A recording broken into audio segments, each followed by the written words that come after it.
আপনি নিজেও তো দেখতেছেন এই যে নাটক সাজাইতেছে তারা, এই যে অস্ত্র মস্ত্র এগুলা দিয়া, এতে ওনাদের লাভটাই। ওনারা দেশের আইন শৃঙ্খলা ঠিক করবে, আইন শৃঙ্খলা ঠিক হবে কিভাবে? তো বললো যে আপনারা চলে যাবেন, এরপরে স্যারের প্রমোশন হবে, এইটাই লাভ। আমি বললাম যে একটা প্রমোশনের জন্য আমার জীবনটা ধ্বংস করে দিল।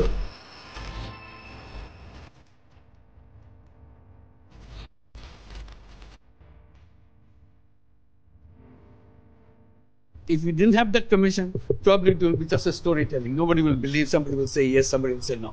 Now they have concrete proof, and now they will go to the justice. 400 অভিযোগ পেয়েছি মাত্র 13 কার্য দিবসে। যারা গুমের শিকার ভিকটিম এবং তাদের পরিবাররা প্রায় 1800-র উপরে আমাদের কাছে তাদের কমপ্লেন সাবমিট করেছে। সারা বাংলাদেশের বিভিন্ন পেশাজীবী, বিভিন্ন শ্রেণী পেশার, বিভিন্ন বয়সের, বিভিন্ন জায়গার, এবং তাদের মধ্যে অনেকেরই রাজনৈতিক পরিচয় আছে। কারো কারো ক্ষেত্রে হয়তো রাজনৈতিক পরিচয় ওইভাবে নেই, কিন্তু তাদেরকে জঙ্গি ট্যাগ লাগিয়ে দেওয়া হয়েছে। সব ধরনের মানুষ ছিলেন ভুক্তভোগী। দিনমজুর ভুক্তভোগী আসেন আমাদের কাছে, অত্যন্ত ধনী ভুক্তভোগী আসেন, কলেজ পড়ুয়া ছাত্র আসেন, যেমন তেমন নারী ভুক্তভোগীও আছে। এমনকি 10 বছরের কম বয়সী ভুক্তভোগী আমাদের কাছে আসেন। আমি শুধু আমাদের মনে আছে যে আম্মু যখন বোরকা পরতো তখন আম্মুকে একটা কালো কালার টুপি পরাইতো আর একটা হাত করা পরাইতো। মাঝে মাঝে আমাকে নিয়ে যেত, তুই একদিন নিয়ে গেছে, বাকি সময় আমাকে রেখেই গেছে। গুমের সাথে আসলে বাংলাদেশের প্রত্যেকটা বাহিনী জড়িত বলা চলে। সেক্ষেত্রে প্রধানত আমরা যাদেরকে নাম নিতে পারি তাদের মধ্যে হচ্ছে rapid action battalion, Bangladesh police তো আছেই, detective branch of police, CTTC, DGFI, NSI, এগুলো প্রধানত তারা এই গুমের সাথে জড়িত ছিল। কমিশন গঠন হওয়ার পরে মানুষের যেমন প্রত্যাশা ছিল, আমরা নিজেরাও প্রত্যাশা করতাম, আমরা আশাবাদী ছিলাম যে সমস্ত ঘটনার পুঙ্খানুপুঙ্খ আমরা বের করব। এই যে একটা অপরাধ সংগঠিত হয়েছে, যে অপরাধটা স্বাভাবিক কোনো অপরাধ না, যে অপরাধটা একটা পরিকল্পনার ভিত্তিতে রাষ্ট্র কর্তৃক সংগঠিত হয়েছে।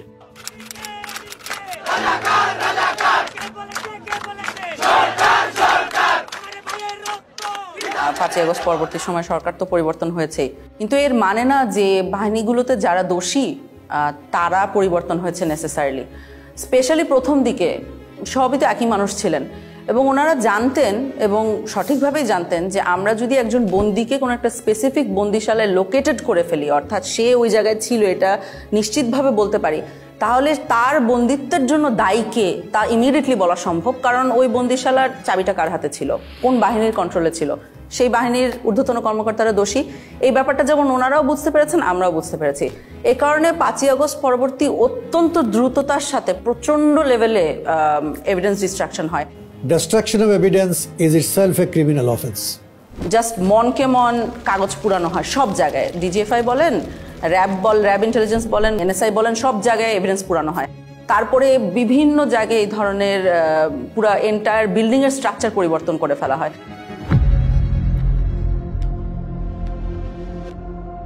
ব্যারিস্টার আরমান জি জবানবন্দিটা দিয়েছিলেন, সেখানে আমরা দেখেছিলাম যে অন্য বন্দীদের সাথে, অর্থাৎ যেমন ব্রিগেডিয়ার আজমি বা মাইকেল চাকমা যারা ছিলেন ডিজিএফআই এর হাতে, তাদের জবানবন্দির সাথে খানিকটা পার্থক্য ছিল। তার মধ্যে দুটো খুব নোটিসেবল পার্থক্য আমাদের জন্য ছিল। সেটা হলো যে অন্যদের চোখ 24 ঘন্টা বন্ধ থাকছে না, হাত 24 ঘন্টা বাঁধা থাকতো না, ব্যারিস্টার আরমানের থাকতেন। যেই স্থানে আমাকে আটকে রাখা হয়েছিল সেখানে সকল বন্দীদেরকে 24 ঘন্টা চোখ বেঁধে রাখা হতো, 24 ঘন্টা হাত করে রাখা হতো। কোথায় আছি বলা হতো না, কয় তারিখ বলা হতো না, সময়টা বলতো না। আমি বারবার তাদেরকে বলতাম যে নামাজ পড়ার জন্য সময় জানা দরকার, কিভাবে নামাজ পড়বো, তারা বলতে বলা যাবে না, আদেশ। তখন আমরা বুঝতে পারি যে উনি এবং ব্রিগেডিয়ার আজমি, মাইকেল চাকমা একই লোকেশনে ওনাদেরকে রাখা হয়নি, অন্য কোথাও ছিলেন উনি। তো সেল থেকে বের করে তখন আমি চোখ বাঁধা অবস্থা থাকলেও আমি ক্লিয়ারলি আমি বুঝতে পারি যে আমি বের হয়ে একটু কয়েক কদম সামনে যে একটা ছোট্ট সিঁড়ি ক্রস করে উঠতেছি। যে আয়নাঘরে ওনাকে রাখা হয়েছিল সেখানে ঢোকার সময় উনি সিঁড়ি দিয়ে উঠেছেন এবং ঠিক তার পরপরই কয়েকটা সিঁড়ি নেমেছেন।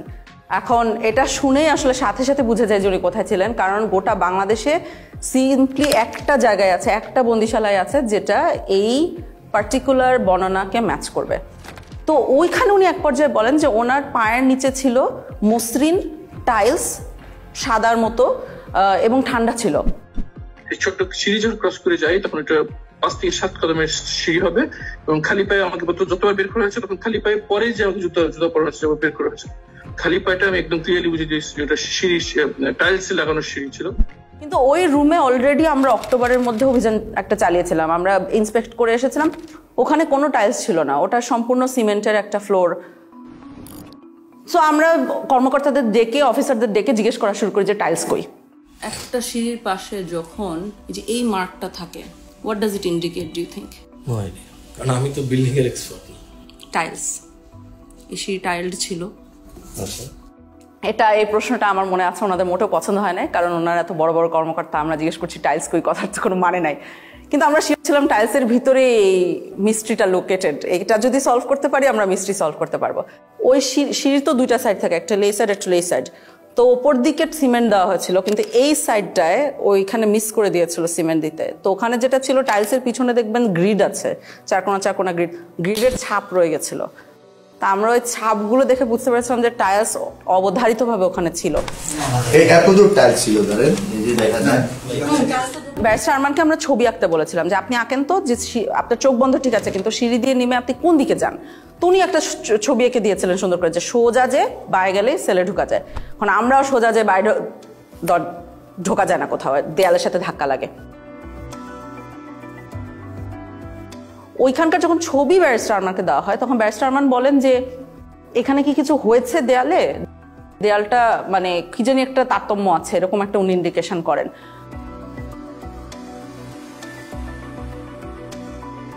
তখন আন্তর্জাতিক অপরাধ ট্রাইব্যুনাল আমাদের যে কলিগরা আছেন ওনাদের সাথে আমরা যোগাযোগ করে একটা ম্যাপ ওনাদেরকে এঁকে দেওয়া হয়। সেখানে বলা হয় যে এই দেয়ালটা মাপেন, আপনি ইন্টারনাল যে দৈর্ঘ্য এটা মাপেন, এন্ড দেন বাইরে যে ওই একই দেয়ালের এক্সটার্নাল দৈর্ঘ্য মাপেন। যদি 7 ফিটের উপরে পার্থক্য পান তাহলে বুঝবেন যে এইখানে কোনো একটা সেল আছে যেটা দেয়াল দিয়ে ঢেকে দেওয়া হয়েছে। তো ওনারা মাপেন, মেপে আমার মনে আছে যে আমাকে খুব এক্সাইটেডলি ফোন দিয়ে বলেছে যে 10 ফিটের উপরে জায়গা আছে যেটা খুঁজে পাওয়া যাচ্ছে না। আমি এখানে দুটো দরজা ছিল, এই দরজা দিয়ে আমরা ঢুকতে আগ্রহী, যেটা আমরা চাই না সেটা হলো লিন্টেল, যে মাঝখানে যেগুলো কিছুতে আধা থাকবে। তো ওই যে জায়গাগুলোতে একটু তারতম্য দেখা যাচ্ছিল দেয়ালে, সেই জায়গাগুলোতে ছোট ছোট ফুটা করা হয় এরকম হাতুড়ি দিয়ে পিটিয়ে। তো ওই ফুটার ভিতরে মাথা গলিয়ে দেখা যায় যে ঠিক ব্যারিস্টার আরমান যে বর্ণনাটা দিয়েছেন যে সেল, টাইলস, বাথরুম সব অক্ষত অবস্থায় আছে, ওরা জাস্ট নতুন দেয়াল বানিয়ে দিয়েছিল ওখানে। হ্যাঁ, আমরা ব্যারিস্টার আরমানের রুম পেয়ে গেছি। এখন টাইলস কতটুকু আছে, টাইলস গুলো কিন্তু যে করে হোক বাঁচাতে হবে, ঠিক আছে? উনি টাইলস চিনেন, যাতে কোনো টাইলস না হয়ে যায়। ওই যে অ্যাকচুয়ালি ওরা এখান থেকে বের করে নেয় জিনিস, ওরা টাইলস গুলো এখান থেকে উঠায় ভিতরের স্টোর। 8 বছর এখানেই থাকি। I couldn't stay all night for this. They used to blindfold us and handcuff us. In the night they used to handcuff us at the back. They wouldn't tell us where I was. They wouldn't tell us even time for prayers. Literally, it felt like I was buried alive. এরকম হতো যে 24 ঘন্টা চোখ বেঁধে হাত দিয়ে বসে রাখতো, কিছু দিতেন না। হুমাম কাদের আমাকে বলেছিলেন যে ওনার সেলের একটা অংশে উনি খোদাই করে এসেছিলেন ওনার নামের ইনিশিয়ালস গুলা। মেডিকেল সেলের ভিতরে ঢুকলে আপনি যদি ঘুরে যান, দরজা ফেস করেন, বাম পাশের কর্নার মাঝামাঝি জায়গাটার মধ্যে একদম কোনায় একটা ডেট লেখা আছে আর আমার ইনিশিয়ালস লেখা আছে, HQC লেখা আছে এবং ডেট লেখা আছে যেদিন আমাকে গুম করা হয়। তো আমি যখন ওখানে যাই এবং ওখানে খুঁজি যে রুমটা আমরা সন্দেহ করে ওনাকে রাখা হয়েছে, শিওর হবো কিভাবে যে ওই রুমে ওনাকে রাখা হয়েছে, কারণ ওই রুমটা রং টং করে ফেলা হয়েছিল অগাস্ট 5 পরে। তো একটা সাইড দেখে সন্দেহ হয়, তখন ওনাকে যে ওই সাইডটা দেখায় ভিডিও কলে যে এটা কি চেনা লাগছে কিনা, তখন উনি বলেন যে হ্যাঁ ওই ইনিশিয়ালটা খোদাই করে রেখেছে। তো আপনি যখন খোদাই করে রাখেন তার উপরে রং করে দিলেও খোদাইটা রয়ে যায়।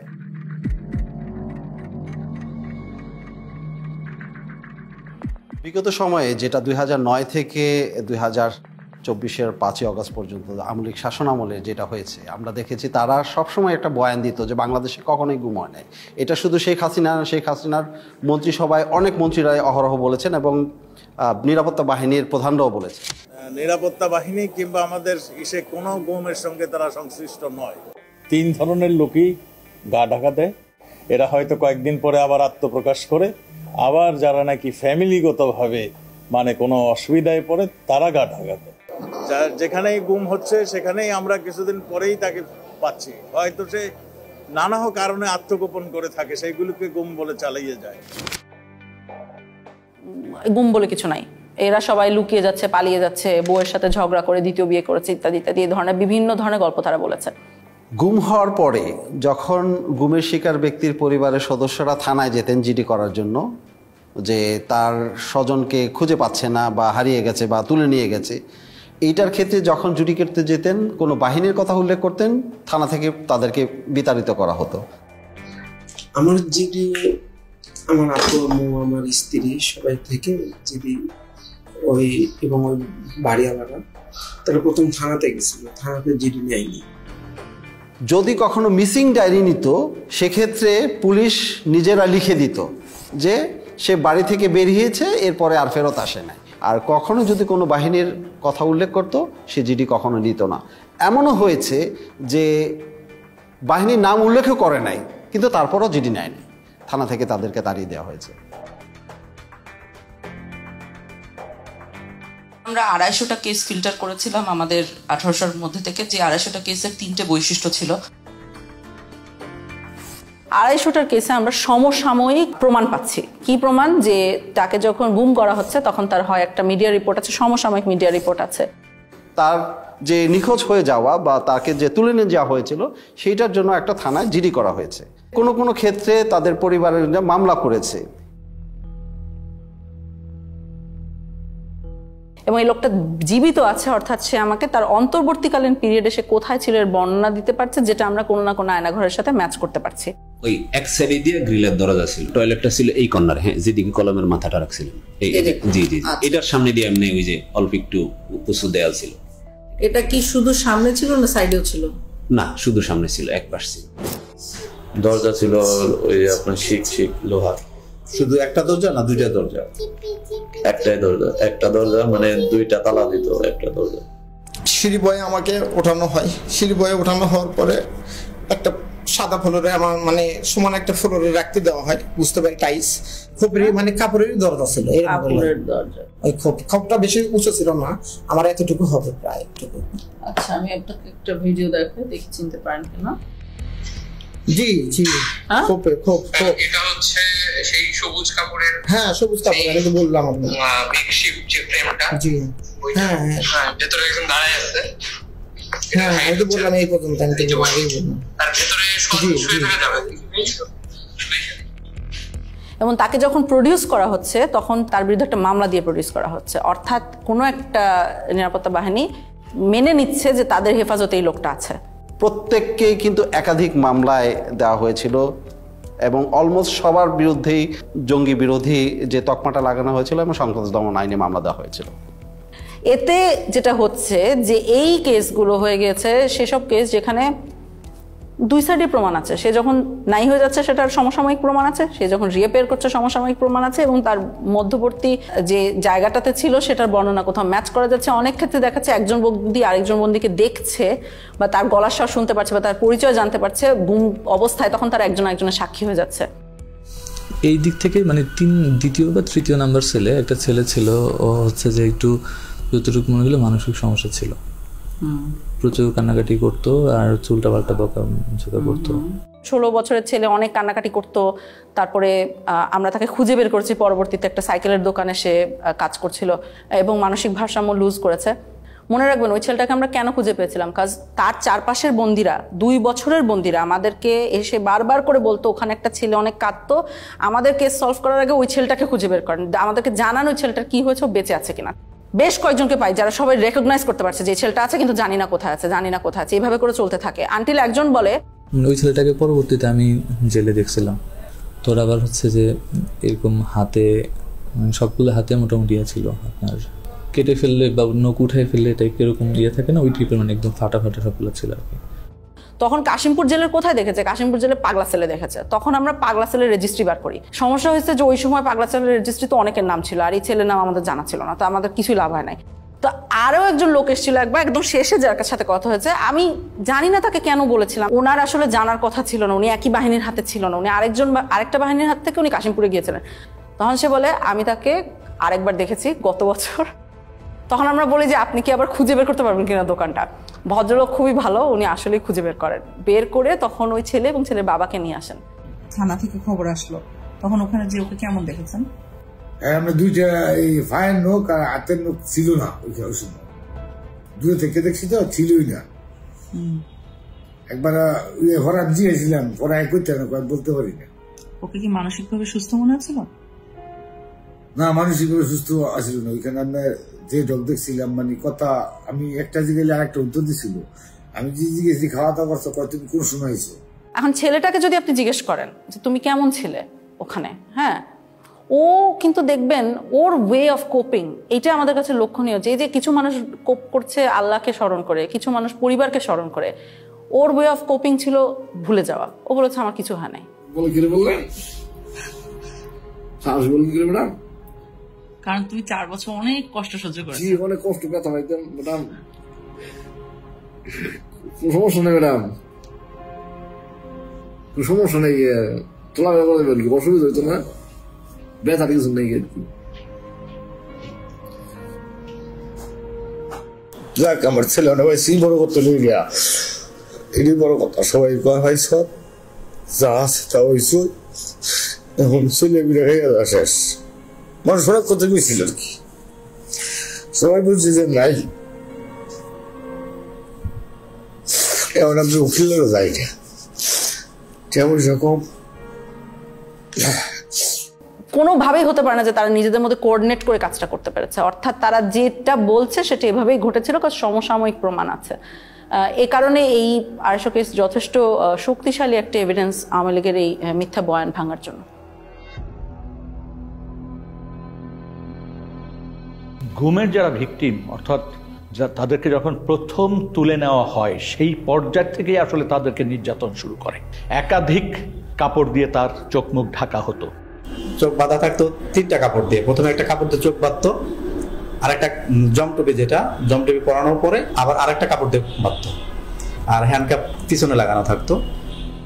মাইক্রোবাস বা যে পরিবহনে উঠানো হতো তার 2 পাশে যখন থাকতো তারা কিন্তু চেপে থাকতেন, তার হাত করা পরিয়ে ফেলতেন, এবং কোনো কোনো ক্ষেত্রে তাদেরকে নীল ডাউন করে রাখা হতো সিটের ওখানে, যাতে বাইরের মানুষ কোনোভাবে টের না পায়। গান বাজনা বাজানো হতো যাতে কেউ ধারণা না করতে পারে যে এই গাড়িতে কাউকে তুলে নেওয়া হচ্ছে। তারপর তাকে যখন নির্দিষ্ট স্থানে নিয়ে গোপন সেলে যখন তাকে বন্দি করবে, তাকে নামানো হতো যখন কোনো কোনো ক্ষেত্রে তাকে 2 পাশ থেকে উঁচা করে রাখতো, যাতে কোনোভাবে অনুধাবন না করতে পারে যে সে কয়টা স্টেপ দিয়ে উপরে উঠছে।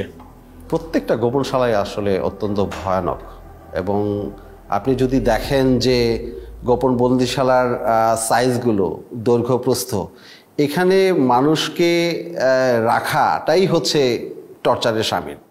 এইখানে যারা আসে এখানে আসে এখান থেকে লোক নিয়ে যায়। প্রথম যদি ট্রান্সপোর্ট করে যে ঢাকা থেকে লোক নিয়ে অন্য কোথাও পাঠাবে, এখান থেকে 4 জন 2 জন এখান থেকে নিয়ে, আমি এরকম একবার 3 জন লোক নিয়ে এসে ট্রান্সপোর্ট করছি কর্মচারী। একবার গেট দিয়ে ডুবে, সাথে হাতে বাম পাশে, না হাতে ডান পাশে হাতে, আমি যদি একদিক ডুবে হাতে ডান পাশে। সাইজ কি সেলগুলোর? টয়লেট টাইপ স্যার, বুঝিয়ে বলুন। টয়লেট স্যার, মানে একটা টয়লেটের দৈর্ঘ্য প্রস্থ 3 ফিট বাই 8 ফিট স্যার, এরকম লম্বা, লোহার গেট লাগানো স্যার, সিকিং লাগানো। Look at how tiny this room is, and it's still divided into 7 different cells. Look, I'll just come into this one to show you how small it is. I'm about 5 feet 4 inches tall, and I can stand up straight in this particular one, but I cannot extend my arms all the way out. But if you go just next door to this one over here, take a look. I cannot stand up straight. I cannot extend my arms. And imagine that people spent weeks, months, or even years in these cells. পাশে কোনো স্থানে তাকে নেওয়া হতো যেখানে জিজ্ঞাসাবাদ করার জন্য নানান ধরনের যন্ত্রপাতি ব্যবহার করা হতো। দেখা গেছে 8-10টা সেল আছে, তার সাথে একটা জিজ্ঞাসাবাদের ব্যবস্থা বা একটা রুম আছে। সেই রুমে যখন তাকে নেওয়া হতো, 2-1টি বাক্য বিনিময় করার পরই তাকে মারধর শুরু করে দিত। আর যখন মারতো, বেশি মারবে, তখন এই হাত পিছনে দিয়ে রাখতো, আর আমার এই কনুইগুলো 2 হাঁটু এগুলাতে খুব জোরে জোরে মারতো। এই মোটা পুলিশের হাতে যে মোটা লাঠিগুলো থাকে এগুলো দিয়ে, এবং এক পর্যায়ে আমাকে বলল যে তোর হাড় থেকে মাংস আলাদা করে ফেলবো। কোনো কোনো বন্দিশালার ভিতরেই টয়লেট, যেখানে তাদেরকে ঘুমাতে হতো রাতে, সেই জায়গায় তারা ঘুমাতে পারতো না। তার কারণ হচ্ছে কমোড থাকতো, ওই কমোডের উপরেই তাদের পা রেখে ঘুমাতে হতো। আমাকে ওখান থেকে টর্চার করে দুইজনে কাঁধে করে ধরে একটা সংকীর্ণ একটা বাথরুমে বললে চলে, আমি 5 ফিট 8 ইঞ্চি পা লম্বা করলে আমার হাঁটু পর্যন্ত বাথরুমের ভিতরে চলে যায়, মানে এত সংকীর্ণ জায়গা। কিছু সেল ছিল এত ন্যারো, সেখানে বন্দি শুতেও পারতো না, জাস্ট পা গুটিয়ে কোনো মতে ওখানে থাকতো। যেন সাইজ ছিল 3.5 ফিট বাই 4 ফিট এরকম সাইজের। নিয়ে যাওয়ার পরে যেখানে আমাকে নিয়ে গেল সেটা হলো একটা ছোট একটা সেল। ছোট সেল বলতে 3.5 ফিট পাশে, আর লম্বা হলো আপনার 4 ফিটের থেকে একটু বড়। অর্থাৎ আমি সেজদা দিলে মাথায় লেগে যেত, আবার রুকু দিতে গেলে পিছনের সাইড লেগে যেত গ্রিলের সাথে, এরকম একটা অবস্থা ছিল। যারা বন্দি ছিল ওই বন্দিশালায় থাকাটাই হচ্ছে দুঃসহ মানসিক যন্ত্রণার একটা বিষয়। আমাকে ওই রকম একটা ফ্লোরের সাথে এরকম করে হাত দিয়ে এরকম করে আস্তে আস্তে বাড়ি দিতে হতো। বাড়ি দিয়ে একটু শব্দ হলে তারা লাঠির ইশারায় বাথরুমে নিয়ে যেত। বাথরুমের জন্য তারা মারতে দেরি হতো, অনেকে 8 মিনিট সময় দিত আমাকে। 8 মিনিটের বেশি হতো আমাকে বিলম্ব দিত, মারতো, আবার লাঠির ইশারা দিত, অনেক বকাবকি করতো। এক ধরনের যন্ত্র ব্যবহার করতে হতো, যে হাতে শিকল দিয়ে ওই যন্ত্রের সাথে আংটা পরিয়ে দিয়ে মেশিন চালু করলে তাকে আস্তে আস্তে ছাদের দিকে ঝুলিয়ে ফেলা হতো। এই ঝুলন্ত অবস্থায় ঘন্টার পর ঘন্টা রাখার ঘটনা আমরা শুনেছি, এমনকি মানে 24 ঘন্টার কথাও আমরা অনেক ক্ষেত্রে পেয়েছি। আমাকে ওই ফ্যান লটকায় এরকম একটি এর মধ্যে গামছা দিয়ে এরকম প্রায় 15 দিনের মতো ঝুলিয়ে রাখছে। শুধু আমি টয়লেট এবং নামাজ এই দুইটা আর খাবার সময় আমাকে ছাড়া রাখতো, আর এইরকম ভাবে সবসময় ঝুলিয়ে রাখছে। কোনো কোনো বন্দিকে হ্যান্ডকাপ পরিয়ে জানালার গ্রিলের সাথে বেঁধে রাখা হতো সার্বক্ষণিক, এবং সে শুতেও পারতো না, ওইভাবে কোনো মতো বসে থাকতো। এই যে এর জানালার মধ্যে একটা হাতে এই পাশে ঝুলাই রাখছে, আর একটা হাতে এই পাশে। এই 5 দিনের মধ্যে 3 দিন এইভাবে আমাকে লকআপের সঙ্গে ঝুলাই রাখা হয়। শুধু একটাই দোষ ছিল আমার, আমি বলছি আমি নিকাব খুলবো না, আমি পর্দা করি। যেখানে হ্যান্ডকাপ পরা হয়েছে সেখানে কেটে গেছে, রক্ত পড়েছে, তারপরও কিন্তু তাকে নামানো হয়নি, বরং ওখানে পিটানো হতো এবং নানান কথা জিজ্ঞাসাবাদ করা হতো। এই ওনাদের নাম জিজ্ঞাসা করতে আছে, এর মধ্যে আমাকে কি করলো, পানি ঢাললো, মুখে গামছা দিয়ে পানি ঢাললো। কোথায় আছে বল, কোথায় আছে বল, কোথায়, মানে আমাকে মানে একটা সেকেন্ডের সময় দিতে আছে। আমি বলতেছি মুখের মধ্যে ভিজা কাপড় দিয়া প্রায় 2-3 মিনিটের মতো পানি ঢালতো, আর ওই সময় দেখা যায় আমি প্রায় সময় অজ্ঞান হয়ে যেতাম, আর মুখ দিয়া খুব লোট টোট ইত্যাদি এগুলো বের হইতো। তারপরও তারা হাসাহাসি করতো। কোনো কোনো ক্ষেত্রে তাকে চেয়ারে বসানো হতো। চেয়ার আবার 2 ধরনের ছিল। এক ধরনের চেয়ার ছিল যেটা কাঠের ফ্রেম, মানে কাঠের চেয়ার, সেখানে ইলেকট্রিক শক দেওয়ার ব্যবস্থা থাকতো। তো চেয়ারে বসিয়ে ইলেকট্রিক শক দেওয়ার যন্ত্র সাথে সংযোগ স্থাপন করে দিত শরীরে, কখনো কানে, কখনো নখে, কখনো পায়ে, এইভাবে দেওয়া হতো।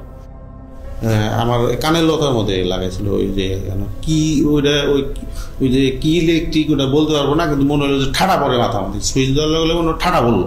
অনেক ক্ষেত্রে জিজ্ঞাসাবাদের সময় বালতিতে পানি রেখে প্রস্রাব করতে বলা হতো। কারেন্টে শর্ট দিয়েছে, একটা বালতি দিছে, বালতির মধ্যে পানি ছিল, পেশাব করতে দিচ্ছে, অনেক পানি খাওয়ানোর পরে পেশাব করতে দিচ্ছে। পেশাব করার সময় কারেন্টে শর্ট লাগে, পানির মধ্যে যখন পেশাব করে তখন কারেন্টে শর্ট লাগে।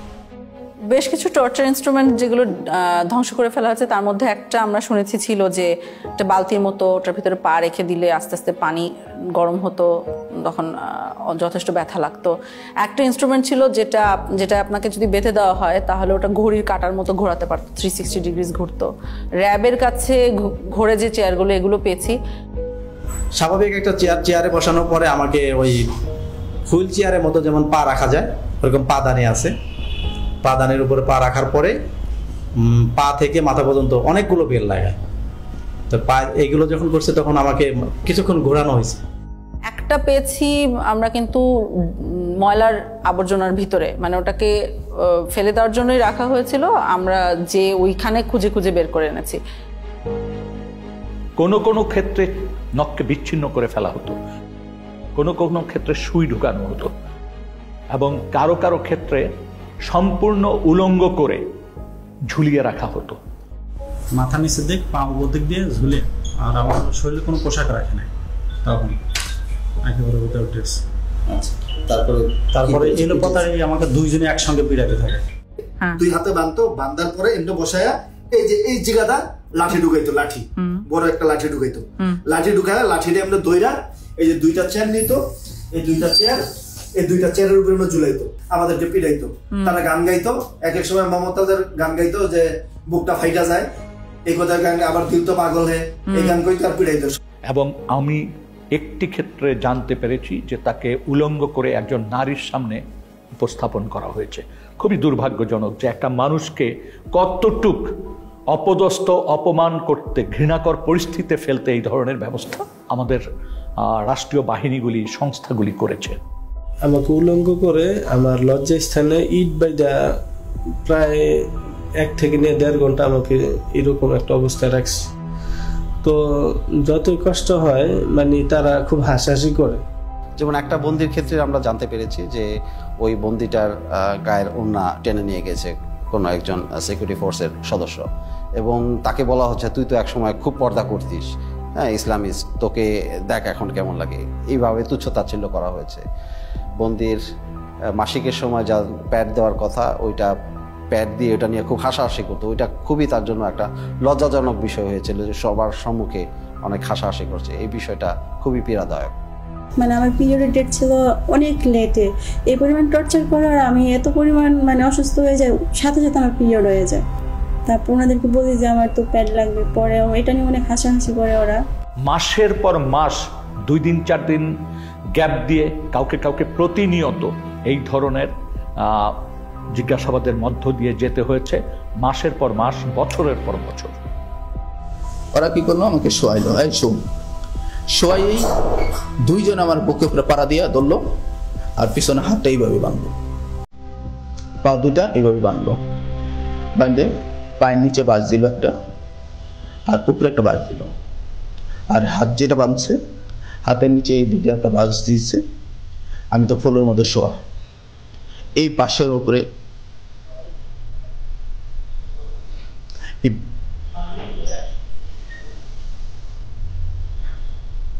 বাঁশের উপরে আমাকে 4-5 জন দাঁড়াই গেছে। তখন আমার মানে ভিতর থেকে মানে আমি আর কোনো কিছু বলতে পারতেছি না, শুধু একটাই প্রশ্ন করতেছে, তোর বাড়িতে কে কে থাকে, তোর বাড়িতে কে কে থাকে। এবং আমরা দেখি এই জিনিসগুলো মানুষের ভিতরে অনেক বড় ভয় রেখে দেয় অনেক দিনের জন্য।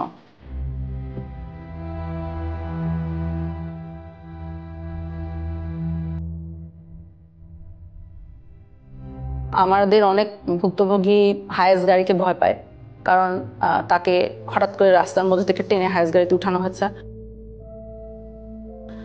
আমাদের অনেক ভুক্তভোগী এসি রুমকে ভয় পায়, কারণ এসি রুমে, টর্চার রুমগুলোতে এসি থাকতো, কারণ আই সাপোজ অফিসাররা যখন এগুলো করতেন ওনারা ঘামতে চাইতেন না।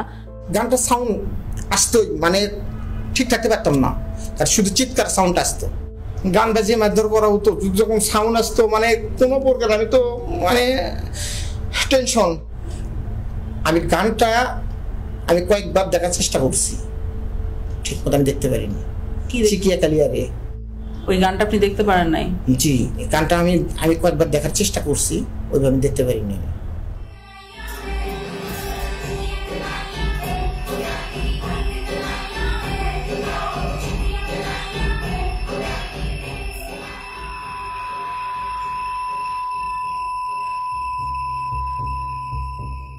প্রসাবের জন্য আমরা এরকম বাইরেতে হইতো ফ্লোরে, এখানে টাক দিলে আমরা আসবো।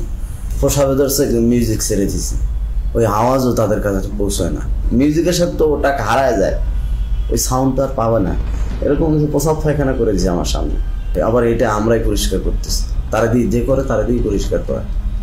সে আল্লাহর কাছে বলতে যে আল্লাহ আমার মেরে ফেললেই ভালো, এই কষ্ট দেওয়ার দরকার কি। এই মানুষগুলো কিন্তু যারা বেরিয়ে এসছেন জীবন নিয়ে, তারা কিন্তু এটা ভুলতে পারেন নাই। তারা এখনো গভীর রাতে ঘুম ভেঙে যায়, তাদের চিৎকার করেন এই ট্রমার থেকে কিন্তু এখনো বেরিয়ে আসেনি। বাথরুমে একটা নতুন লাক্স সাবান ছিল। হ্যাঁ, এখন ওই লাক্স সাবানের স্মেল আসলে আমার মাথায় কাজ করে না। আমি লাক্স সাবানের ওই স্মেলটা যদি কেউ আমার সঙ্গে গল্প করবে, আমার আমি ভিতরে অস্থিরতা চলে আসে, আতঙ্কগ্রস্ত হয়ে যায়। আর শুধু যে তারা বেরিয়ে আসে নাই তা না, এই সমাজটাও কিন্তু এক ধরনের ভীতিকর ভয়ার্থ পরিবেশের মধ্যে একটা ভয় সমাজের ভিতর কিন্তু প্রবাহিত। আওয়ামী লীগের শাসন আমলে আমরা যেটা দেখেছি মূলত হচ্ছে বিরোধী রাজনৈতিক দলকে দমন করার জন্য এই গুমকে একটা হাতিয়ার হিসেবে ব্যবহার করা হয়েছে, এবং সেক্ষেত্রে তাদের প্রধান টার্গেট ছিল বিএনপি, জামাতে ইসলামী এবং ইসলামী ছাত্র শিবিরের নেতাকর্মীরা।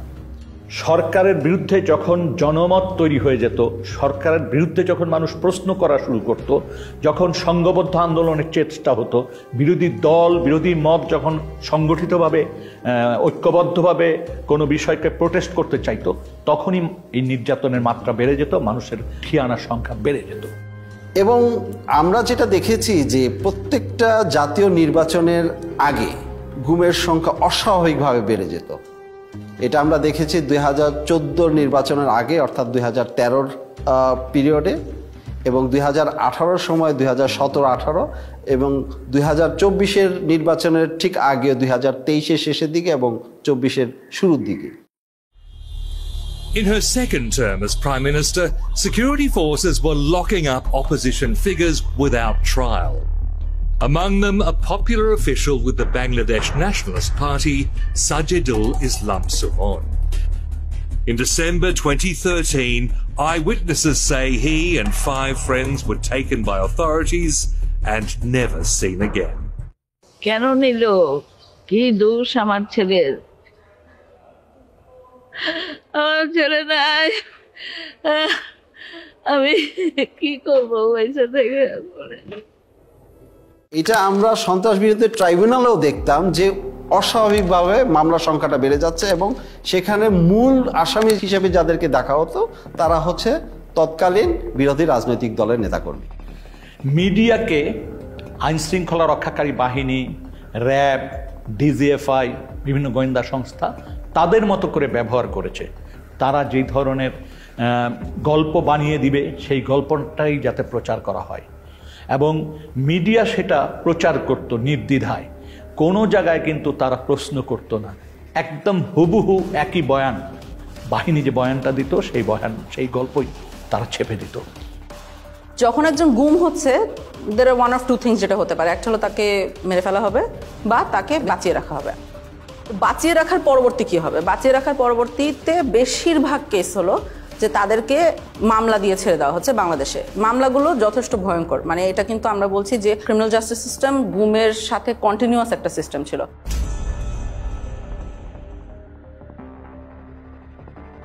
ছাড়ার জিনিসটাকে সেটাকে লিগেলাইজ করার জন্য, অর্থাৎ তাকে একটা বেআইনি কাস্টডি থেকে একটা আইনি কাস্টডিতে নেওয়ার জন্য একটা মামলা মোকদ্দমা দরকার।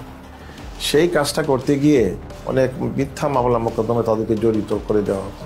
প্রত্যেকের ক্ষেত্রে একাধিক মামলা দেওয়া হয়েছে, তার মধ্যে একটা মামলা প্রত্যেকের ক্ষেত্রে কমন, সেটা হচ্ছে সন্ত্রাস বিরোধী আইনে মামলা দেওয়া এবং জঙ্গি তকমা দিয়ে দেওয়া। এবং প্রত্যেকটা ভিকটিমের ক্ষেত্রে তাদেরকে দেখা হচ্ছে তাদের কোনো রাজনৈতিক পরিচয় আছে কিনা। তো বলছে তারেক রহমানের অ্যাকাউন্ট ডিটেল বলেন, কোন কোন জায়গায় তার টাকা থাকে। আমি বলছি ভাই আমি জানি না, I don't know, I simply don't know. তো বলছে ম্যাডাম জিয়ার টাকা কোথায় দিয়েছেন, কোথায় রাখে। আমি বলছি আমি জানি না। তখন আবার দিল, আমার 2টা নিক্যাপ তারা দিল, তারপর ফেলে রাখলো। ইভেন সম্পৃক্ততা না থাকলেও যদি দাড়ি টুপি পরে মসজিদে যায়, মাদ্রাসায় যায়, বা এগুলো সম্পৃক্ততার কারণে কিন্তু এই মামলাগুলো দেওয়া হয়েছে। তুই তো জামাতের, তুই শিবিরের কোন পদ আস্তে তুই কি করো? সেই সে বলছি আমি একসময় ছাত্র শিবির করতাম, এখন আমি করি না। কেন? আমি মুখে তখন আমার মুখে একটু বড় দাড়ি ছিল, মুখে বড় দাড়ি পরি, টাকার উপর এখানে প্যান্ট পরি, এই নানান কোয়েশ্চেন। আমার ভাই কেন জামাত ইসলাম করতো, এই টাইপের রিলেটেড কোয়েশ্চেন। ফাঁকে ফাঁকে উনি খুবই বাজে বৃষ্টিভাবে কথায় কথায় গালি দিতেছিল, জঙ্গি, রাজাকারের বাচ্চা, এই রাজাকারের বাচ্চা বেশি বলতেছিল। আপনি তাকে কিছু ভুয়া মামলা দিচ্ছেন, আমরা যেটাকে বলছি কিছু প্যাকেজ কেস দিচ্ছেন, অ্যান্টি টেররিজম অ্যাক্টে দিচ্ছেন, arms act, explosives act, digital security act, এইসবের আন্ডারে মামলা দিয়ে দিচ্ছেন, দেওয়ার পরে তাকে অনেকদিন জেল খাটতে হচ্ছে, এরকম একটা সিস্টেম আছে। 4-5টা মামলায় একই ধরনের ভাষায় ব্যবহার করা হয়েছে এবং ভার্বেটিম ওয়ার্ড ফর ওয়ার্ড। যদি এইভাবে হয় 4-5টা, তাহলে বুঝতে হবে this cases are all manufactured cases. দুটো মামলার আপনার ল্যাঙ্গুয়েজ একরকম হইতে পারে না, কিছু হইতে পারে গোপন তথ্যের ভিত্তিতে, this much acting on a secret information, the raiding party went to the place of occurrence and arrested the accused, এটা হতে পারে। কিন্তু বাইকগুলো তো মিলার কথা না, ঘটনার স্থল, ঘটনার তারিখ এবং কিভাবে ঘটনা ঘটেছিল এগুলো তো আপনার মিলার কথা না। বিশেষ করে সন্ত্রাস বিরোধী আইনে যে মামলা, জঙ্গি ট্যাগ দিয়ে জঙ্গি বানানো, এইটাই কিন্তু প্রথমতই তাকে হিউমিলেট করছে। সমাজ থেকে কিন্তু তাকে প্রথমে বিচ্ছিন্ন করা দেওয়া হলো, পরিবার থেকে প্রথমে বিচ্ছিন্ন করে দেওয়া হলো, এবং তার প্রতিবেশী সবাই কিন্তু তাকে ভিন্ন চোখে দেখে। এই ছেলেটা জঙ্গি, আমরা তো জানতাম না, এটা জঙ্গি পরিবারের সন্তান। তাদের মধ্যে একটা ফোবিয়া ছড়াই গেছিল যে এই আপার সাথে হয়তো যোগাযোগ করলে আমরাও অ্যারেস্ট হতে পারি, আর এই মেয়েটার সাথে যোগাযোগ হলে আমরাও অ্যারেস্ট হতে পারি। এটার জন্য আমরাও নিজেদেরকে গুটাই নিয়েছিলাম যে কি দরকার যদি কারো ক্ষতি হয়। বাংলাদেশে জঙ্গি নাই এই কথাটা বলা যাবে না, জঙ্গি ছিল, জঙ্গি এখনো আছে। কিন্তু প্রশ্নটা হচ্ছে যেইভাবে এটাকে ফুলিয়ে ফাঁপিয়ে দেখা হচ্ছে, যেটা প্রোটেক্ট করা হচ্ছে, এইটার খুবই একটা ক্ষুদ্র অংশ হয়তো বাংলাদেশে জঙ্গি আছে। তৎকালীন যে সরকার ক্ষমতায় পাকাপোক্তভাবে টিকে থাকার জন্য এই ওয়ার অন টেররের যেই ন্যারেটিভ, এইটাকে জিয়ে রাখার জন্য এটা তারা চালিয়েছে। Killed by the BNP Jamaat, you know that BNP Jamaat is a terrorist party. They always go for terrorism and nepotism and corruption. I have to prove credibility, right? To whom? To whom? A terrorist party? A terrorist organization? No. এই মামলাগুলো তো বছরকে বছর চলছে, এবং এই মামলার হাজিরা দিতে দিতে তাদের যে অর্থনৈতিকভাবে পঙ্গু হয়ে যাচ্ছে প্রত্যেকটা ফ্যামিলি। এবং আমরা একটা জরিপ করেছি যে মিনিমাম খরচ হয়েছে 7 লাখ টাকার মতো, তাদের হাজিরা থেকে শুরু করে এই মামলা পরিচালনার সব খরচ। অনেক ফ্যামিলি তাদের জমি জমা, তারপরে হচ্ছে বাড়িঘর পর্যন্ত বিক্রি করে দিয়েছে এই মামলা থেকে পরিত্রাণ পাওয়ার জন্য, কিন্তু মামলাগুলো ঝুলছে।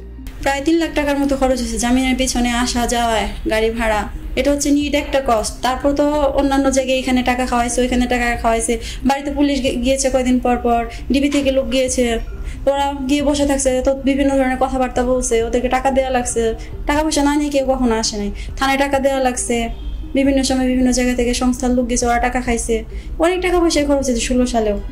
এখানে একটা দুঃখজনক বিষয় হচ্ছে যে অনেক ক্ষেত্রে দেখা যায় মামলাগুলো ভুয়া প্রমাণিত হওয়ার পরে তাকে বেকসুর খালাস করে দিয়েছে, কিন্তু তাকে যে এই যে 4 বছর বা 5 বছর যে সে কারাগারে বন্দী ছিল, এটা তাকে কে ফিরিয়ে দেবে?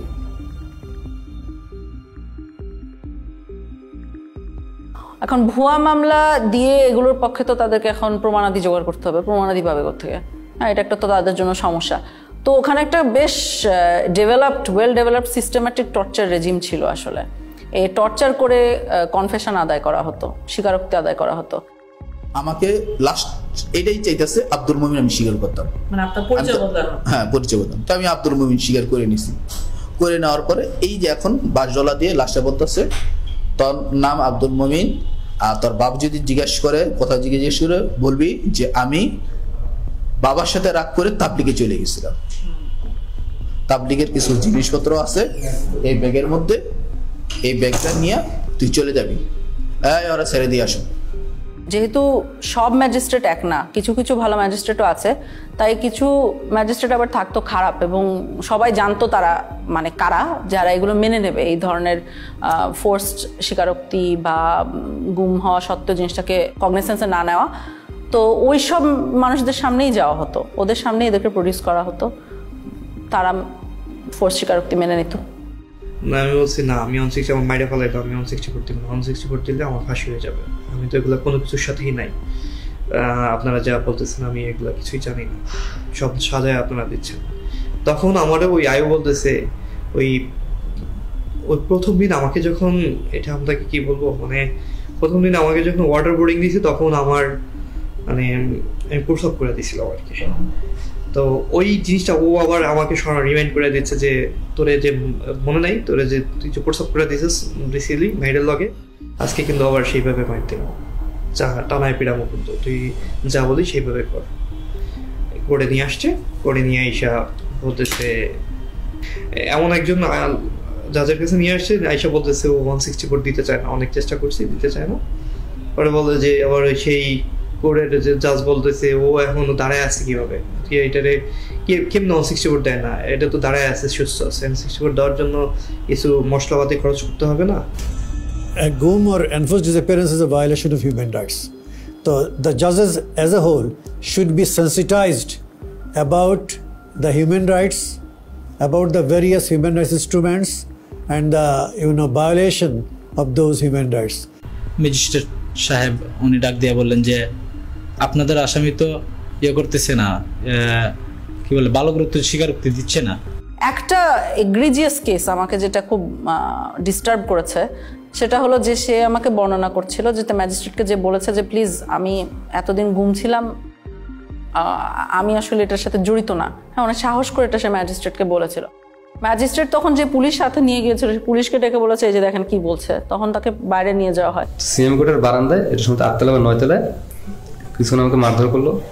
আমার এখানে সময় দাগ আছে মনে হয়, এটা ওরা আমাকে মাথাটা ধরে স্যার ওই গ্রিলের মধ্যে এটাতে বাড়ি মারতে ধরছে, তখন আমার হাতে হ্যান্ডকাপ ছিল, তাই আমি মাথাটা বাঁচানোর জন্য আমি এটা যখন আনছি তখন আমার এখানে পড়ছে, তাই আমি নিচে ফেলে পাড়াইলো, কিছুক্ষণ মারলো, অনেক চিৎকার চেঁচামেচি করতেছিলাম, কারণ আমি হচ্ছে কেউ তো আসলো।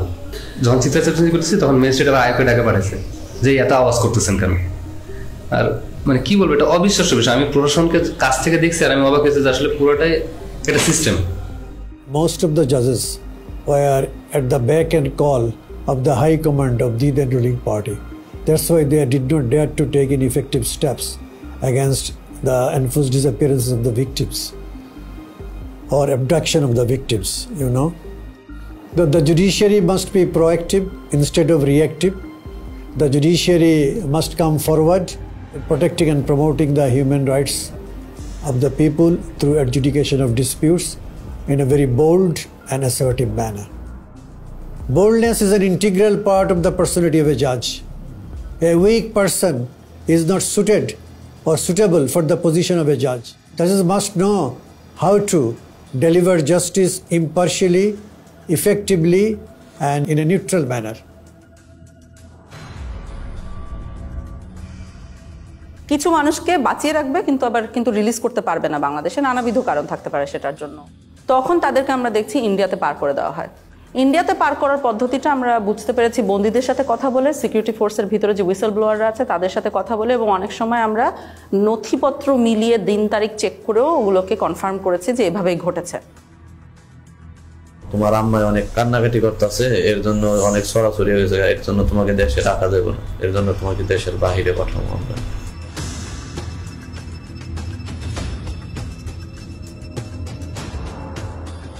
নদী পার করাইলো, নদী পার করানোর পরে তারপরে কাঁটাতারের একটা বেড়া আছে,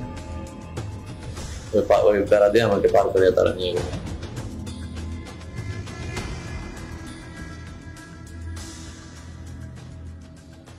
ওইখানে নিয়ে 2টা লোক আইছিল হুমরাই করে, বললো তোর পার করে দেবো, তারপরে তুই ওই জায়গায় কতদিন থাকবি, আবার আমরা তো আবার ব্যাগ নিয়ে আসবো। ইন্ডিয়াতে নিয়ে যাওয়া হতো, আমাদের বাহিনী নিয়ে যেত 300-400 মিটার ইনটু দ্য বর্ডার, নিয়ে যে ওই বাহিনীর হাতে হ্যান্ড ওভার দিত। একটা বিশেষ ক্ষেত্রে আমরা দেখেছি যেখানে বন্দি এক্সচেঞ্জ হয়েছিল। ওরা আবার ওই দেশ থেকে কারা যেন আসছে স্যার, আপনার ওদের ইন্ডিয়ানরা আসছে, ওরা 2জনকে দিল, আমরা 2জনকে দিলাম। মানে ওরা 2জন বন্দিকে দিল, আপনাদের বন্দি 2জনকে ওদেরকে দিয়ে দিল। ইন্ডিয়া আমাদেরকে বন্দি দিয়েছিল, আমরা একজন বাংলাদেশি সিটিজেনকে দিয়েছি। আমার ধারণার সাথে মনে হয় আরেকজন ছিল যার পরিচয় আমরা এখনো বের করতে পারি না। অর্থাৎ আমরা 2জনকে দিয়েছি, একজনকে পেয়েছি। ওই 2জনের মধ্যে একজন বাংলাদেশি নাগরিক, সাথে মিষ্টিও দেওয়া হয়েছে। ওই বাহিনীও মানে ইন্ডিয়ান বাহিনীও মিষ্টি এনেছিল, আমাদের বাহিনীও মিষ্টি ছিল। বন্দি গিফট দেওয়ার সাথে সাথে মিষ্টিও গিফট এক্সচেঞ্জ করা হয়েছিল। এটা আমাকে নিরাপত্তা বাহিনীর যারা ওখানে জড়িত ছিল তারাও বলেছেন, বন্দি নিজেও চোখে দেখেছে এই ঘটনাটা ঘটতে। ইন্ডিয়াতে নেয়ার পরবর্তী কি হতো বন্দিদের আমরা সবসময় জানি না, অর্থাৎ কাদের কথা জানি না, আমরা জানি না ওখানে কাউকে মেরে ফেলা হতো কিনা, কারণ যারা মারা গেছেন তাদের খবর আমাদের পক্ষে বের করা এখনো পসিবল হয়নি। যাদেরকে হ্যান্ড ওভার করলো ওদেরকে নিয়ে আবার কি করলেন? ওদেরকে নিয়ে স্যার রাস্তায় 2জনকে স্যার ক্রস ফায়ার দিয়ে ফেলাই দিয়ে আসছে।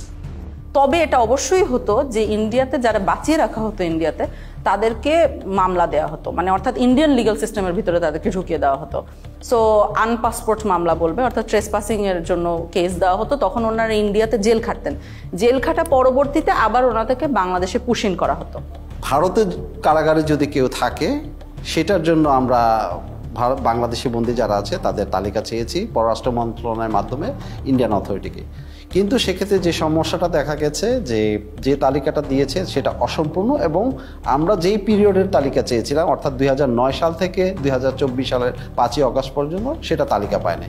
এই সম্পৃক্ততাটা ইন্ডিয়া এবং বাংলাদেশের যে ইল্লিগাল একটা সম্পর্ক, এটা আসলে খুবই ট্র্যাজিক, কারণ এরকম হওয়ার কথা না, হওয়া উচিত না, এবং আমাদের দেশের সার্বভৌমত্বের প্রশ্ন অবশ্যই চলে আসে, কিন্তু হয়েছে, গত 16 বছর এটা হয়েছে।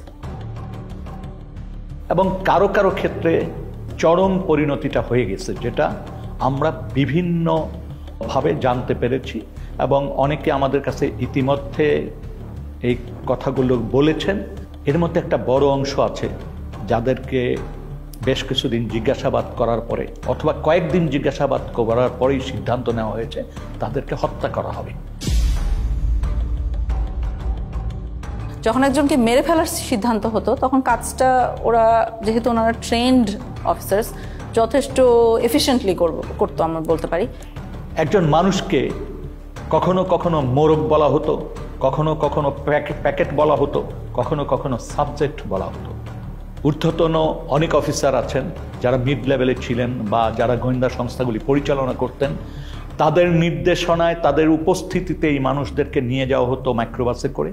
টঙ্গীর থেকে রওনা দেওয়ার পর যতগুলি ব্রিজ আছে প্রায় প্রতিটি ব্রিজের গোড়াতেই নিয়ে নতুন যারা অফিসার সংযুক্ত হতেন র্যাবে বা র্যাব ইন্টেলে, তাদেরকে বলা হতো দুজন একজন মোরগ নামাও বা প্যাকেট নামাও, গুলি করো।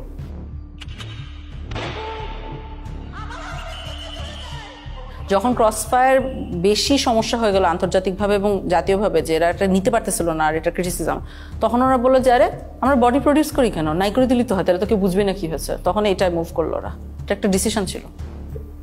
একটা জিনিস খুব স্পষ্ট যে এই ঘটনাগুলি ঘটানো হতো, হত্যাকাণ্ডগুলি করা হতো। প্রথম দিকে কিছু লাশ রাস্তাঘাটে পাওয়া যেত, ফেলে যেত, তো কিছুদিন আগে উঠিয়ে নিয়েছিল কারা জন্য। তারপর যখন সন্দেহ হলো যে এটা আইন শৃঙ্খলা রক্ষাকারী বাহিনী বা কোনো গোয়েন্দা সংস্থা, যখন এই জিনিসগুলি মানুষের ভিতর কানাঘুষা হতে থাকলো, তখন কিন্তু আর রাস্তাঘাটে লাশ ফেলতো না। একটা বেশ কমন মেথড ছিল যেটা গোটা দেশে ব্যবহার করা হতো, সেটা হলো নৌকায় নিয়ে যে গুলি করে মেরে ফেলা। এরপর যখন যাওয়ার সময় হতো, আমরা ইয়েতে যাওয়ার পরে উনি ডেস্টিনেশনটা আগে থেকে বলে যাবে কোথায় যাবে, সাউথের দিকে যাবে। তো যাওয়ার পরে তারপরে বললো যে স্লো ডাউন, দেখো স্লো ডাউন বললে তখন বুঝি যে এখন প্রক্রিয়া শুরু হবে। যখন খোলের ভিতর দিকে তাকে তুলে নিয়ে আসে, সিমেন্টের বস্তা কিন্তু বাইরে থাকে স্যার, খোলের মুখটা খুলে একজন করে তুলতেছে স্যার, সিমেন্টের বস্তা দিয়ে সে বেঁধে ফেলতেছে, পাথের হচ্ছে হাঁটু বরাবর আছে, হাঁটু বরাবর আছে, পায়ের কাছে সিমেন্টের বস্তাটা তাকে একদম কর্নারে রাখছে। সেকেন্ড ম্যান স্যার ট্রিগরটা দেয় স্যার, ট্রিগরটা দিয়ে উঠেছে সব। তাদের পছন্দের জায়গাটা হলো মাথা স্যার, মাথার এখানে বা এই পাশে বালিশ থেকে তারপরে একদম 2 রাউন্ড ফায়ার করে। 2 রাউন্ড ফায়ারের প্রয়োজনে কখনো যদি কখনো তার মনে হচ্ছে কারো হাত কেটে গেছে, তখন বলতে সেনাবাহিনীর একটা ক্যাম্প আছে ওই ব্রিজের গোড়ায়, সেখানে সুন্দরবন থেকে একটা ট্রলার নিয়ে আসা হয়েছিল, দস্যুদের কাছ থেকে উদ্ধার করার ট্রলার, যেটা জেনারেল জিয়াউল হাসানের টিম এটা এনেছিল। এবং পরবর্তীতে আমরা জেনেছি যে জিয়াউল হাসানের প্রত্যক্ষ তত্ত্বাবধানে অনেক মানুষকে ওখানে নিয়ে যাওয়া হতো রাতের গভীর রাত্রে। এই জায়গাটা এবং বন্দিরা থাকতো এখানে ডেকের উপরে, কোনো সময় তো ডেকের ভিতরে থাকতো। এন্ড দেন অফিসাররা কারণ ডেকের ভিতরে না থাকলে দেখা গেলো মাঝে দেখে ফেলবে, তারা সবই এখানে এখানে বা কেউ কেউ এখানে থাকতো। এন্ড দেন এখানে এনে শুট করে এখান থেকে ফেলে দিবে, ওখান থেকে পেট ফাটতেছে ওখানে কুইক অ্যাকশন। তো গুলি করে মেরে ফেলার পরে পেটটা চিরে দেওয়া হতো এবং বডির সাথে সিমেন্টের বস্তা বেঁধে দেওয়া হতো বা ইটের বস্তা, যাতে ওনাদেরকে যখন ধাক্কা মেরে নদীতে ফেলে দেওয়া হচ্ছে তখন তারা ডুবে যেতেন। এখানে যাওয়ার পরে এই যে মানুষটাকে শোয়ালেন, যাওয়ার পরে বাঁধার পরে তারপরে আপনার গুলি করে ফেলা দেওয়া হয়। এদিকে বাঁধার রশিটা রেডি থাকে, ওইদিকে সিমেন্টের বস্তার সাথে রশি বাঁধা রেডি, যেমন রশি বাঁধার থেকে সিমেন্টের বস্তা খুলে না যায়, খুলে না যায়। তারপরে বাকি রশিটা এখন এটা কোমরের সাথে দিয়ে বাঁধা সবচেয়ে সহজ। that of any other places of the whole body. এখানে গুলি করে লোয়ার পোর্শন ধরে ফেলে দিল। কে ফেললো? জিয়া তো গুলি করলো। এখন জিয়েই ফেললো না সাথে আরো যে লোক ছিল তার কে ফেললো এটা আমার খেয়াল নেই, এখান থেকে করে ফেলে দিল। তবে বেশ কিছু ক্ষেত্রে লাশ ভেসে উঠেছে। আমি এর ধরনের কেস দেখেছি যেখানে লাশ ভেসে উঠছে বুলেট উন্ড কপালে এবং গায়ে সিমেন্টের বস্তাটা কোনো কারণে একটা ছেড়ে গিয়েছে, অন্যটা রয়ে গেছে, এরকম অবস্থায় উঠছে। নারায়ণগঞ্জের 7 খুনের যে হত্যাকাণ্ড এবং তার লাশ লুকিয়ে ফেলার যে প্যাটার্ন, এই প্যাটার্নের সাথে অনেক অংশে মিলে যায়। এরকম নানাবিধ মারার আসলে টেকনিক ছিল, বিভিন্ন বর্ণনা থেকে আমরা পাই। কোনো কোনো ক্ষেত্রে বিষ প্রয়োগ করেও হত্যা করা হয়েছে, ইনজেকশন দিয়ে মারা হতো। এটার বর্ণনা পেয়েছি আমরা যারা এটা নিজে চোখে দেখেছে।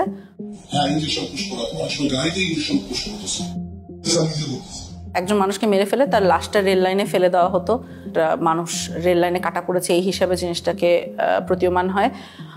কিছু কিছু ক্ষেত্রে দেখা গিয়েছে যে অনেক সময় লাশের হাতে হ্যান্ডকাফ অবস্থায় রেল লাইনে কাটা লাশ পাওয়া গেছে, তো বোঝাই তো যাচ্ছে কি হয়েছে, নাহলে হ্যান্ডকাফ আসলো কোথা থেকে। একজন ভিকটিম তো বেঁচেই আছেন যাকে গাড়ির সামনে ট্রাকের সামনে ফেলে মারার চেষ্টা হয়েছিল এবং এরকম অনেকাংশে তো সাকসিডও করতো, এভাবে করে মেরে ফেলতো। ওই আবদুল্লাহপুর আশুলিয়া রোড যেটা, সেখানে নিয়ে যাওয়ার পরে উনি অন্যদেরকে নেমে যেতে বলে।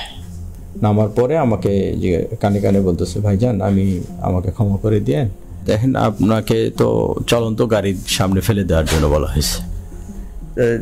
হঠাৎ করে মানে আমাকে ধাক্কা দেওয়া হলো এবং আমি খেয়াল করতেছিলাম যে গাড়ি শব্দ আসতেছে, তো আমি তো তখন ধরে নিয়েছি যে আমি শেষ, আমি পড়ে গেছি। পড়ে যাওয়ার পরেও দেখতেছি যে আমি বেঁচে আছি। আমারে তুলে ধরে বলছে যে আপনি ভয় পাবেন না, আপনাকে তো আমরা রাস্তায় ফেলে দিয়েছি, কিন্তু গাড়িটা পাশ দিয়ে চলে গেছে। তাহলে আমি টের পাইছিলাম যে গাড়িটা যখন জোরে খুব রানিং এ আসতেছে, আবার যখন ফেলে দিবে ব্রেক শক্ত করে ধরে পাল দিয়ে টা করে শব্দ হয়, যেটা ঠিক সেই শব্দটাই আমার কানে আসছে। আমাদের কাছে যারা মুখ খুলেছেন এটাই পূর্ণাঙ্গ তথ্য না, এর কয়েক গুণ সমাজে এখনো রয়েছেন যারা এখনো আস্থা বা সাহস পাচ্ছেন না এই বিষয়গুলি জনসমক্ষে তুলতে বা তারা অভিযোগ করতে। তারা মনে করে যে এমনিই তো আমরা মামলা মোকদ্দমার ভিতর দিয়ে আছি, তারপর আবার এইটা করতে যে আবার কোন ফ্যাসাদে পড়বো, আবার আমার কোন ভোগান্তি হবে। ওই ওপেনলি ওইভাবে সাক্ষাৎকার দিব না, কারণ ওটা এভিডেন্স থেকে যাবে। আমার আজ হোক কাল হোক আমার তো আসলে পরেরটাও চিন্তা করা লাগবে, ফ্যামিলি আছে।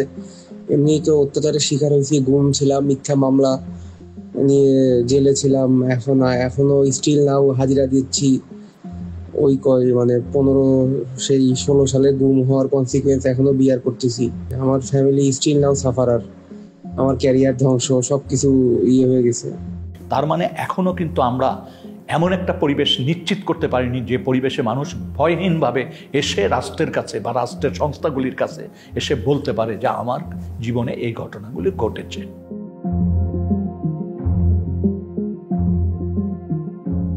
অন্ততপক্ষে গুম কমিশন যাদের ক্ষেত্রে মনে করেছে যে হয়রানিগুলোর থেকে তাদের পরিত্রাণ পাওয়া উচিত, গুম কমিশন থেকে আমরা পরীক্ষা নিরীক্ষা করছি এবং এই ধরনের একটা তালিকাও প্রস্তুত করা হচ্ছে এবং ফলস কেসগুলো যাতে দ্রুত নিষ্পত্তি করে, গুম হওয়া ব্যক্তি ছাড়া পাওয়ার পরও হয়রানির শিকার না হয় এবং এই আদালতের আইনি ব্যবস্থাকে যাতে কেউ আর অ্যাবিউজ করতে না পারে।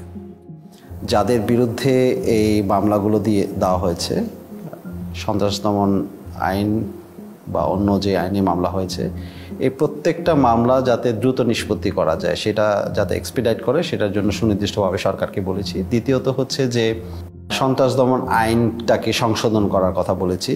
3 নম্বর জিনিসটা হচ্ছে যে এটার সাথে সম্পৃক্ত যেটা যে বাংলাদেশে জঙ্গিকে মোকাবেলার জন্য, জঙ্গি ইস্যুটাকে ডিল করার জন্য আমাদের এখানে সুনির্দিষ্টভাবে কিছু স্ট্র্যাটেজি ঠিক করতে হবে। এর পাশাপাশি যেটা হচ্ছে যে রিহ্যাবিলিটেশনের যে বিষয়টা আছে সন্ত্রাসদের মোকাবেলার ক্ষেত্রে, এই বিষয়টা মনে হয় কার্যকর হতে পারে, সেটাকে আমরা ফোকাস করেছি। গুম হওয়া এবং কেউ মারা যাওয়ার মধ্যে একটা বিস্তর ফারাক আছে। সেটা হলো কেউ যখন মারা যায় তখন তার সম্পত্তি ভাগ হয়ে যায়, একটা ডেথ সার্টিফিকেট আসে, সম্পত্তি ভাগ হয়ে যায়, একটা ক্লোজার আসে। কিন্তু কেউ যখন গুম হয়, যেহেতু সে মারা গিয়েছে এই কথাটা বলতে পারা যায় না, কারণ আমরা আসলে জানি না সে মারা গেছে কিনা, তখন কিন্তু কোনো ডেথ সার্টিফিকেট ইস্যু করা যায় না। ডেথ সার্টিফিকেট ইস্যু না করার সাইড ইফেক্ট আপনি দেখেন, ধরেন ভদ্রলোকের ব্যাংক অ্যাকাউন্টে টাকা আছে বা তার সম্পত্তি আছে, কিছু ভাগ হওয়া সম্ভব না। সো পরিবারগুলো অলমোস্ট রাতারাতি পথে বসে যায়, দেখতে পারে যে ব্যাংক অ্যাকাউন্টে টাকা আছে, দেখতে পারে যে তার সম্পত্তি আছে, কিন্তু সে কিছু ব্যবহার করতে পারে না। সেই জন্য আমরা বর্তমান প্রচলিত আইনের বাহিরে আমরা মনে করি যে এমন একটা আইন করা দরকার যে আইনে কিছু ওভাররাইডিং ক্লজ থাকবে, যে দেশের প্রচলিত আইনের বাহিরে গিয়েও তাদেরকে যাতে একটা আইনগত সুযোগ দেওয়া যায়। যখন একজন মারা যান তখন তার বউ বিধবা হয়ে যান, এটার একটা প্রসেস আছে।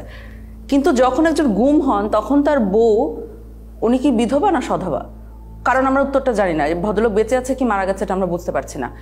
এই যে বিশাল সমস্যাগুলো পরিবারগুলোর মধ্যে মানে সৃষ্টি হয়, সেগুলোর কোনো সমাধান তারা পায় না। এবং গত 16 বছর ধরে হাজারে হাজারে পরিবার বাংলাদেশে এই সমস্যাটা ফেস করে আসছে। গুম হওয়া ব্যক্তির ডেথ সার্টিফিকেট ছাড়াই তাদের গুম হওয়ার যে একটা প্রত্যয়ন বা একটা ডিসঅ্যাপিয়ারেন্স সার্টিফিকেট প্রডিউস করে যাতে পরিবার পরিজন যাতে সম্পত্তি ইনহেরিট করতে পারে, সেই জন্য এই কমিশন থেকে কিছু আইন সংশোধনের সুপারিশ করা হয়েছে। অন্ততপক্ষে আর্থিক দুর্দশা কিছুটা হলেও লাঘব হবে। তবে এটা সত্য কথা যে গুম হওয়া ব্যক্তির অনুপস্থিতি বা গুম হওয়া ব্যক্তিকে উদ্ধার করে না দিতে পারলে অপূরণীয় ক্ষতি সেটা কোনো আইন দিয়ে বা তার সম্পত্তি দিয়ে বা সম্পত্তির অংশ দিয়ে সেটা পূরণ হওয়ার নয়।